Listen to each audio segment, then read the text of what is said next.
प्रिय बच्चों, आज मैं आपको आपके सामान्य हिंदी के पद्य संकलन पुस्तक की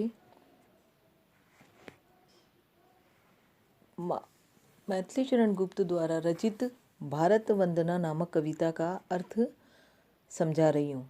इस कविता में मैथिली चरण गुप्त ने भारत माता मातृभूमि की वंदना की है और अपने देशभक्ति का परिचय दिया है। आधुनिक काल के कवि मैथिली चरण गुप्त अपनी इन्हीं भावना के कारण हिंदी में राष्ट्रीय कवि के नाम से जाने जाते हैं। मैथिली चरण गुप्त आधुनिक काल के श्रेष्ठ राष्ट्रीय कवियों में अपना स्थान रखते हैं। आइए उनकी कविता का हम अर्थ देखते हैं, जिसका नाम है भारत वंदना। कवि कहते हैं, जिसकी रज में लोट लोट कर बड़े हुए हैं। रज यानी धूल होता है, मिट्टी होता है। जिसकी रज में लौट लौट कर बड़े हुए हैं, घुटनों के बल सरक सरक कर खड़े हुए हैं। परमहंस सम बाल्यकाल में सब सुख पाए, जिसके कारण धूल भरे हीरे कहलाए। हम खेले कूदे हर्ष युक्त, जिसकी प्यारी गोद में। हे मातृभूमि तुझको निरख मन क्यों न हो मोद में। मोद मतलब आनंद में। अर्थ देखिए बच्चों, जिसकी रज में, हे मातृभूमि जिसकी मिट्टी में लौट लौट कर अर्थात उठकर बैठकर रहकर खेलकर कूदकर हम बड़े हुए हैं और घुटनों के बल इसी मातृभूमि पर घुटनों के बल सरक सरक के हमने चलना सीखा है, खड़े हुए हैं।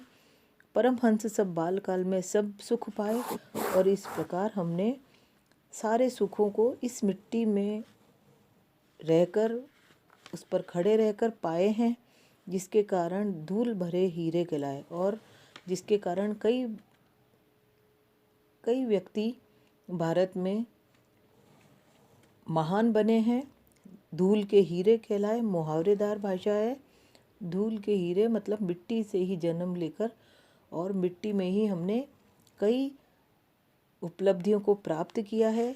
हम खेले कूदे हर्ष युक्त, और हे मातृभूमि तुम्हारे ही गोद में रहकर हर्ष युक्त अर्थात आनंदित होकर हम खेले कूदे हैं। हे मातृभूमि तुझको निरख मग्न क्यों न हो मोद में। हे ऐसी मातृभूमि तुझे देखकर हमारा मन क्यों न आनंदित हो। हम तुझको निरख करें अर्थात देख कर, क्यों न मोद मतलब आमोद प्रमोद, क्यों न हमारा दिल खुश होए, हमारा मन आनंदित होए। जिस प्रकार बच्चा अपनी माँ की गोद में आनंदित होता है उसको देखकर, क्योंकि वह उसकी गोद में ही पला होता है, बड़ा होता है। ठीक उसी प्रकार से मैथिली चरण गुप्त ने मातृभूमि को माँ की उपमा दी है कि जिसको देखकर हर बच्चा आनंदित होता है और उसी के कारण वह अपनी उपलब्धियों को आनंद बिना किसी मुश्किल से प्राप्त करता है। अगला देखिए, निर्मल तेरा नीर अमृत के सम उत्तम है। शीत मंद सुगंध पवन हर लेता श्रम है। षड ऋतुओं का विविध दृश्य युक्त अद्भुत क्रम है। हरियाली का फर्श नहीं मखमल से कम है। शुचि शचिता चीचिता रात में तुझ पर चंद्र प्रकाश है। हे मातृभूमि दिन में तरणी करता तम का नाश है। निर्मल तेरा नीर अमृत के समान है। हे मातृभूमि तुझ पर बहने वाले नदी तालाब झरने अमृत के समान उत्तम है। शीतल मंद सुगंध पवन हर लेता सब श्रम है। तुझ पर बहने वाली शीतल बयार पवन हवा सारे श्रम का दुख हर लेती है, अर्थात दिन भर के श्रम करने के बाद में तेरी एक शीतल हवा हमारे दिन भर के श्रम की थकान मिटा देती है। शत ऋतुओं 6 ऋतुओं का विविध दृश्य युक्त अद्भुत क्रम है। हे मातृभूमि तुम्हारे ऊपर 6 ऋतुओं का अलग अलग प्रभाव अद्भुत रूप से हम देख सकते हैं। नाना प्रकार के दृश्य तुम उपस्थित करती हो, कभी बारिश, कभी ठंड, कभी गर्मी, कभी शिशिर। हरियाली सा फर्श नहीं मखमल से कम है, और जो हरियाली तुम्हारे फर्श पर तुम्हारे ऊपर फैलती है वह किसी मखमल से कम प्रतीत नहीं होती है, वह इतनी नरम सुंदर होती है। शुचि मतलब पवित्र, सुधा यानी अमृत। सींचता रात में तुझ पर चंद्र प्रकाश है। हे मातृभूमि, तुझ पर चंद्रमा अपनी अमृतमयी किरणों को बरसाता है, सींचता है, तुझ पर बिखेरता है। हे मातृभूमि, दिन में तरनी करता तम का नाश है। हे मातृभूमि,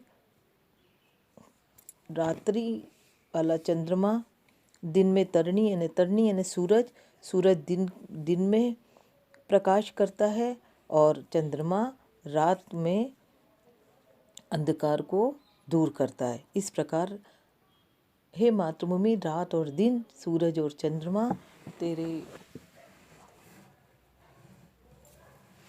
तेरी सेवा में लगे रहते हैं, और तम रात के अंधकार को चंद्रमा दूर करता है और सूरज दिन में निकलकर तेरी सेवा करता है। इस प्रकार से मैथिली चरण गुप्त ने अपनी कविता में मातृभूमि की तरह तरह से व्याख्या कर उसके प्रति अपनी कृतज्ञता, अपनी भावनाएं व्यक्त की है कि हम तेरा उपकार कैसे प्रकट करें। और यह बात बिल्कुल सही है, किसी अन्य कवि ने भी कही है, मातृभूमि जननी से भी महान होती है, क्योंकि हम उसी पर रहकर बड़े पले होते हैं। अगला देखिए, जिस पृथ्वी में मिले हमारे पूर्वज प्यारे, उससे है भगवान कभी हम रहे न न्यारे। लौट लौट कर वही हृदय को शांत करेंगे, उसमें मिलते सब मृत्यु से नहीं डरेंगे। उस मातृभूमि की धूल में जब पूरे सन जाएंगे, होकर भव बंधन मुक्त हम आत्म रूप बन जाएंगे। हे मातृभूमि, मैं तुम्हारी इसलिए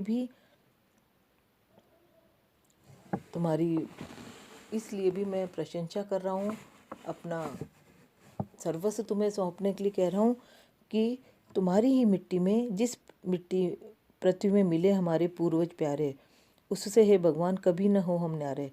हे मातृभूमि, तुम्हारी ही मिट्टी में हमारे पूर्वज मिले हुए हैं, जिसने हमें पाला पोसा बड़ा है। तो उससे मेरी एक ही विनती है, हे भगवान, हम उस मिट्टी से कभी भी न्यारे न हो। लौट लौट कर वही हृदय को शांत करेंगे। हमारे हृदय को पहले भी उन्होंने ही शांत करा, हमारे पूर्वजों ने, और अभी भी वह उनके बताए हुए सतमार्ग पर चलकर ही हम अपने हृदय को शांत कर पाएंगे। विभिन्न समस्याओं का समाधान उनके बताए रास्तों पर चलकर पा जाएंगे।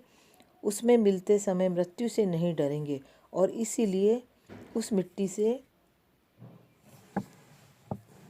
में अगर हम मृत्यु को भी प्राप्त करेंगे तो हम नहीं डरेंगे। उस मातृभूमि की धूल में जब पूरे सन जाएंगे, होकर भव बंधन मुक्त हम आत्म रूप बन जाएंगे।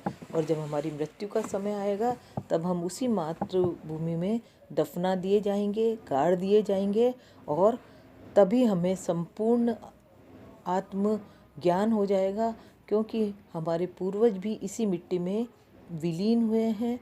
इसलिए हे मातृभूमि, तुझसे कभी भी हम अलग नहीं होना चाहते हैं। और हे भगवान, हमारी आपसे यही प्रार्थना है कि जिस मिट्टी में हमारे पूर्वज समा गए हैं, उसी मिट्टी में हम भी उसी मिट्टी की रक्षा करते हुए अपना जीवन न्यौछावर करना चाहते हैं। धन्यवाद।